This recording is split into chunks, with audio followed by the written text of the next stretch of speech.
Hey YouTube, I'm back with my last video before I go and eat what time is it? Before I go and eat my dinner for tonight. But before I do that, I needed to come and talk about WWE. And I have a lot of people I want to talk about, but I have only three. Well, I want to talk. Well, not about. Don't want to say three people I want to talk about. I want to talk about certain things in WWE that I see that a lot of people has said, and I kind of agree with it, and some agree with some of the wrestling outlets. I'm a big wrestling fan. If anybody doesn't know, I'm a huge wrestling fan. I've been a wrestling fan since I was a little girl, and I'm gonna talk about a couple of things where you can kind of say this is a wrestling talk. So let's start by babbling, and let's get started. So the one thing I want to say, um, y'all know I did give my opinion on the Raw's women's elimination chamber, and y'all know with that, I'm gonna explain why I feel like it's a setup to for Shayna Baszler to win. Um, and if you haven't seen that video, you gotta go and see that. It's called the Women's Elimination Chamber and everything. But I'm not gonna get too much into that. It's just the reason I feel like Vince McMahon them is like setting up for Shayna Baszler to win.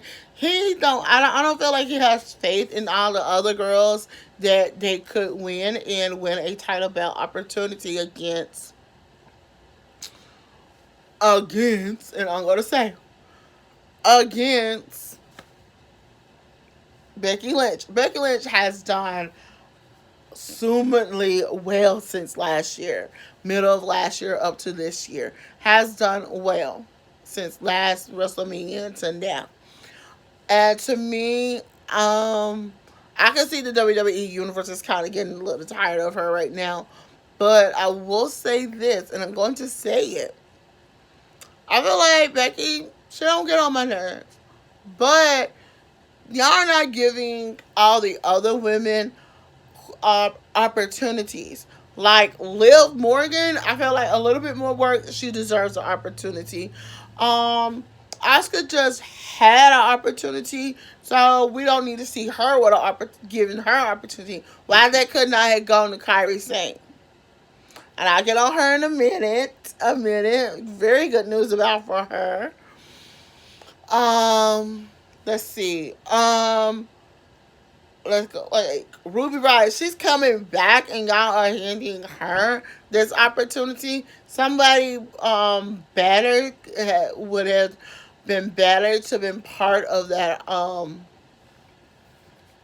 That would have been a better spot to put Bianca. I'm sorry, Bianca. That could have been a better spot to put Bianca Belair. I'm putting my foot down. That's should have been a spot that y'all could have had Bianca Belair in.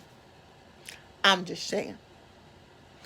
All right, third person that do I really do has does really have a claim to be in that elimination chamber will have to be, and I'm saying, Natty. Natty did do some real good work the other week against Kyrie saying. So I actually really will say, hey, this is something I would want to see and see more of in the near future. I would love to see Natty get another title belt shot before it's time for her to go from the ring, before it's time for her go for the ring and start working in the back, because I wouldn't be too surprised sooner than later she will be start working in that back, guarantee y'all.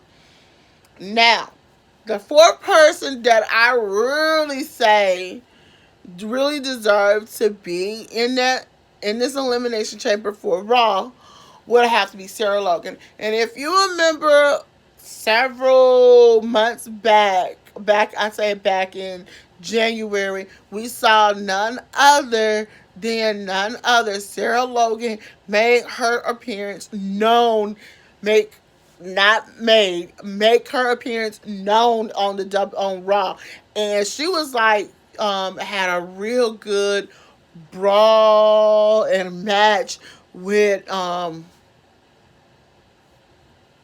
who was it with Charlotte Flair. There we go, y'all. Sorry, how going blank with Charlotte Flair, and I really thought why they didn't go somewhere with that feud, and they didn't do that. They could have went somewhere with that feud at the Royal Rumble. Did they do that? No, they didn't. So WWE is kind of literally dropping the ball when it comes to Sarah Logan, but I really feel like I'm gonna be honest and don't hate me for it, but I feel like this that women's elimination chamber is something pushing none other Shayna Baszler of to win. They setting that up for Shayna Baszler to win, guarantee y'all. So as y'all know, and I think it's the Crown Jewel that's coming up. I highly think straight tonight. But I think Crown Jewels, it's going to be Becky. Is not excuse me, y'all, not Becky, but it's going to be Bailey versus how you say Bailey versus Naomi, and I feel like that's a match that should be need to be designated for WrestleMania because we're going to. I think we're going to be in Miami or Tampa. We in Miami or Tampa, but it's one of them. But I really feel like if Bailey contain, I think Naomi might get another chance at WrestleMania. We'll have to see where that's going to go, but yeah. So, one of the questions, I'm going to be giving y'all a couple of questions. So, one of the questions is, do y'all think, and I'm saying it, do y'all think Sasha Banks is going to be part of the SmackDown Women's Elimination Chamber? Now, I wanted to come and briefly talk about Charlotte Flair coming in after NXT Takeover and overshadowing Rhea Ripley, and Bianca Belair's match. I feel like that wasn't called for it, but y'all saw what Bianca did this week. So this upcoming week we're gonna have Bianca Belair versus Charlotte Flair. My hand is like, oh, that's gonna be a good match, and I wouldn't be too surprised that that match of Ripley and Charlotte Flair end up turning into a three-way match. Everybody wants to see that, so we're gonna have to see where that goes. Now, the other thing is, I want to talk about the Fiend and Mr. Goldberg. Goldberg. I was a big Goldberg fan when I was coming up. And let me just tell you something. When I think of Goldberg and I'm seeing him going against the Fiend and the Fiend retreating this past Friday and everything, my thing is, hold up, wait a minute, what's going on here?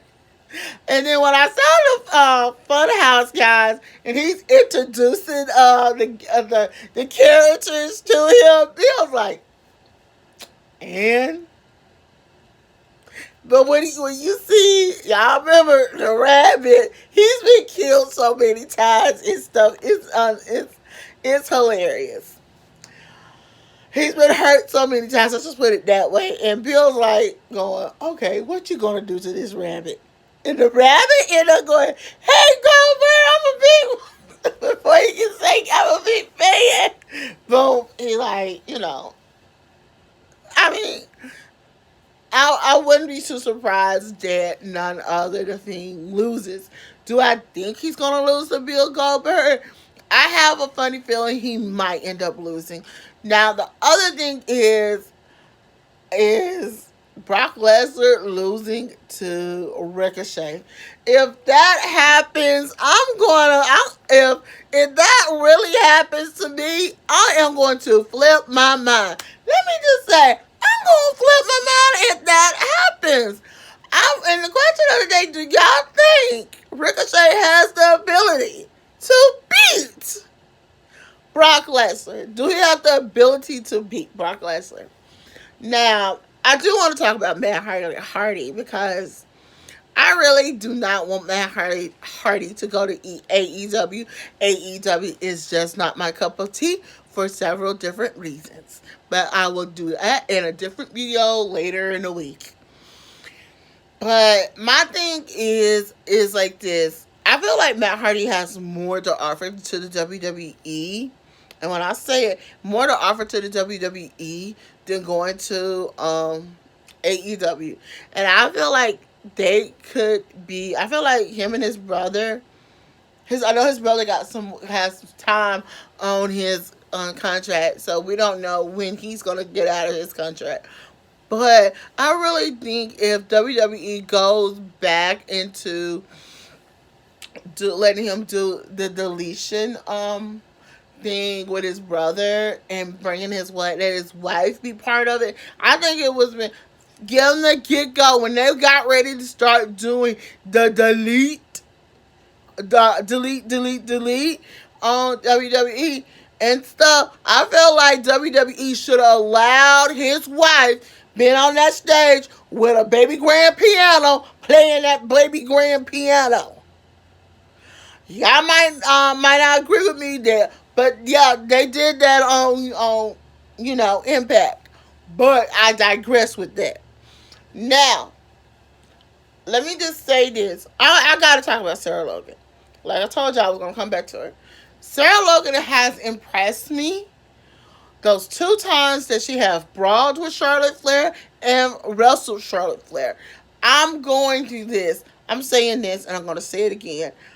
UE needs to see more of her on TV because I think because of this Ruby Riott versus Liv Morgan storyline, she might be the one caught in the middle of it, and that's probably going to be the only way we'll see her on here. But we're going to have to see where it's going to go and everything. Speaking of Liv, we haven't seen Liv in a couple of months, but it's digress show and everything. I have nothing to say about Lana and Bobby Lashley. That's just a. Now let's get about on this SmackDown, and I say very light. I'm gonna say lightly, loosely. SmackDown interview with the Alexa Bliss interviewing the Bella Twins on the Moment of Bliss. It was a pretty good thing, but she was not asking the hard part questions and things and stuff like that. But I'm going to say this, and I'm going to say this. I don't have nothing against Alexa Bliss. It's just she didn't act. She just didn't ask the right questions. I went back and looked at it on YouTube. I just feel like the interview, something was, it was downplayed and stuff, and it was like them confirming that they was going to be inducted into the WWE Hall of Fame. First female twins to do that. Okay, so are we going to have another set of females to be inducted into the Hall of Fame? I don't know, like Victoria, Molly Holly. WWE. I don't gonna get on Jazz because I do need to talk about Jazz and thing. Because to me, I felt like if they had MVP interviewing them, it would have been a different story. MVP would be asking the hard top questions. That's just that. He would be just asking the hard part questions, but we're going to have to see where it goes. All right? That's all it is. So we're going to have to see where that goes and everything. Now, let me talk about MVP while I'm saying his name. I feel like the last couple of times we have heard MVP. MVP has shown us why he is MVP, why he is this part-timer. He has admitted of having a son, They have shown pictures of him and his son is cute as a button. Let me just say his son is cute like a button. Let me just tell you something. I was fans of several superstars when I was coming up. So if you want to see a video about that, thumbs up this video. Give this video 50 views and I'll do a video. But I would say this. MVP deserves to make a return, but not a full return, like a part-time return or a legend. Let's say a legend contract. Yeah, I feel like if he had a legend contract, I think it would be pretty good. But it's one somebody I would love to see him wrestle, see MVP wrestle. And it's three guys, well, probably about five guys I would love to see him wrestle. Drew Galloway, that's not one of them. It's five people I would love to see him wrestle that I have never seen him wrestle. One, I would love to see him wrestle Apollo Crews. Number two, oh my God, I would have to say I would love to see him wrestle Big E. Because I think MVP versus Big E, I think that's going to be an entertaining match. I would love to see him versus Roman Reigns. Would love to see MVP versus Keith Lee. I think that would be a pretty interesting match. And last but not least, I say I would love to see him versus anybody from NXT or NXT UK. That's where the fifth one comes in at. If I can just pinpoint, I think Velveteen. I think Velveteen versus MVP will be a great match. So out of all five that I mentioned, who is the current wrestler of Raw, SmackDown, or NXT UK, you want to see MVP wrestle. So that's that. The other thing is I want to talk about Roman Reigns. I feel like Roman Reigns is completely done with Baron Corbin. I feel like Baron Corbin will never be, and this is just my opinion, will never be a top superstar because I don't see top superstar potential in him. He's mostly a mid card heel. I'm literally just being honest. He's nothing but a mid card heel. So why I'm just don't get why Vince McMahon is keep throwing him in our face, keep throwing AJ Styles in our face. I mean, certain people he keeps. I understand Roman Reigns because who he is, he pulls the crowds. Roman Reigns pulls that crowd. I'm going to talk about Roman Reigns and his family at a later date because I have a lot to say about that, and this is going to be an update video from a couple of years ago. So, yeah. So, y'all, this is all I have time to play. But before I go, I want to talk about Carmella and Corey Graves. As y'all know, Carmella and Corey Graves kind of is actually dating each other. And I posted this question out on my Twitter like a couple of weeks ago, and I asked them, and the question that I asked them was, is it fair for Corey Graves to be commentating his girlfriend's matches? And I said, and I put not fair, not there, oh, just no, not fair at all, no opinion. And everybody had the opinion of it's not fair and it's just not fair. It's like that. And excuse me, y'all. And I have to agree with my fans, my Twitter followers. Excuse me, my Twitter followers. I actually will say it's not right for Corey Graves to be out there commentary doing commentary with his girlfriend Carmella. I know they try to play it off and stuff like that, but we all know the truth. And my thing is he really giving a fair assessment when his daughter, when his girlfriend is wrestling Carmella? When Carmella is wrestling his girlfriend, is he being fair and giving her criticism when she comments when she wrestles. And the last couple of times when I see her wrestle and he's doing commentary, I have not seen him ever, not even once for 2020, give her any negative comments when she's wrestling, when he's commentary, and when he's commentating on that mic out there and stuff. He gives all the other females that, but he don't gives her that. So let me get your opinion on that. All right, y'all. That's all I have time for wrestling talk. Until then, I'm Alicia. Don't forget to thumbs up this video, comment below, and subscribe to my channel.